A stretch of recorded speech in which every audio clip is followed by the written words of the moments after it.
devoted to Oklahoma's pop culture story, and it's being built directly across the street from the historic Cain's Ballroom. And aside from Maggie's, is probably the most significant, historically significant music venue in the state of Oklahoma, and maybe the region. The Call played there several times. Scott played there as he was growing up here in Tulsa. And so there's a lot of Call history to what we're doing here in Tulsa, and just want to share some stories with you all, especially those that are outside the area. But the OK Pop project's been in process for about 15 years. And the birth of it goes all the way back to the Call. And as a young teenager, I see a lot of people that look very familiar from an age range. The Call was our band. We loved the Call. And I'm not from Oklahoma originally, came here for college, but my preparation for moving to Oklahoma was the album Reconciled. So I was a young museum curator who had the opportunity to do an exhibit on Oklahoma rock and roll. And when they asked me, what the title should be, I said, well, there's only one title, and that's Another Hot Oklahoma Night. And so we did an exhibit, and it's inspired by my personal fandom of the Call, of Scott and Michael and all the guys. And so it's amazing how these musicians, poets, prophets, protesters can create things that inspire people to do many other things down the road. And that's what's exciting for me. I know there's a lot of other people in the room tonight that are involved in preserving music history. Noel and his work on the book. Let's give Noel a round of applause. Sometimes it just takes that one person that's got a fire. We've got Tate Wittenberg, who's doing a documentary on the history of Cain's Ballroom.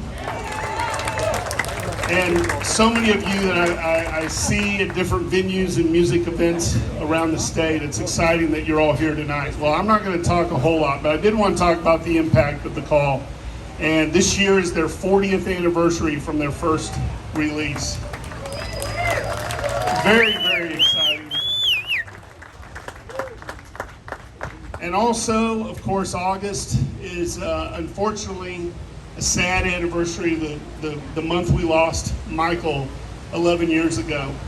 And it's kind of interesting how my own personal story, how we got this project started that became OK Pop is I knew that the Call had to be central to this whole thing because that's my connection to Oklahoma music. But how do you get a hold of people? We're coming from the 80s. We might have subscribed to a fanzine or looked in Rolling Stone, or otherwise we had no contact with our heroes.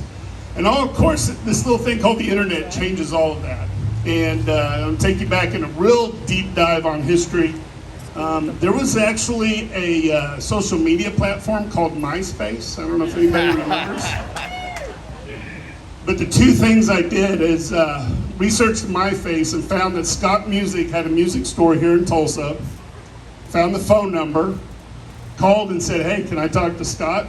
Scott answered the phone. It's like, whoa, this is pretty cool. And then using that same ancient form of communication, MySpace, found out that Michael was touring with Black Rebel Motorcycle Club. And so I don't even remember how I found this out, but they were coming to town. It was summer of 2007, I believe, and they played a little venue in Oklahoma City called the Diamond Ballroom.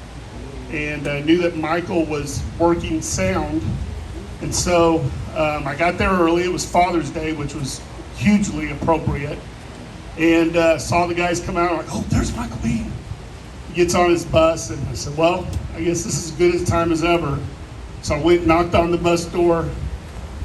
They let me in, and Robert's in the back, and I asked for Michael. I didn't ask for Robert or anybody in the band from BRMC. So when I asked for Michael, Robert immediately starts laughing, and because his dad was getting some attention.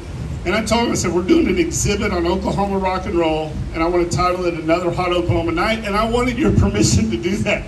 So I had no idea if there'd be any sort of copyright implications, and there weren't. He was flattered, and it led to getting to know him a little bit, getting to know Scott, and we were able to do an interview with them on the bus, the Black Road Motorcycle Club bus, in Another Hot Oklahoma afternoon at the Zoo Amphitheater in August. Things happen in August, don't they? So anyway, I know you guys are hot, but I just wanted to kind of give you a little bit of background as it relates to OK Pop, that our project really begins with the call, and their impact in music history deserves to be recognized, and they are worthy of every accolade today of being involved with so many amazing Oklahoma musicians. To be mentioned with the Bob Wills and the Woody Guthries and the Leon Russells and the Wanda Jacksons and the Michael Beans and the Steve Huddlestons and the Scott Musics. So the Oklahoma Music Hall of Fame has put together a video that kind of outlines their history. So we want to start that, and then they'll come up for the induction ceremony. Thank you.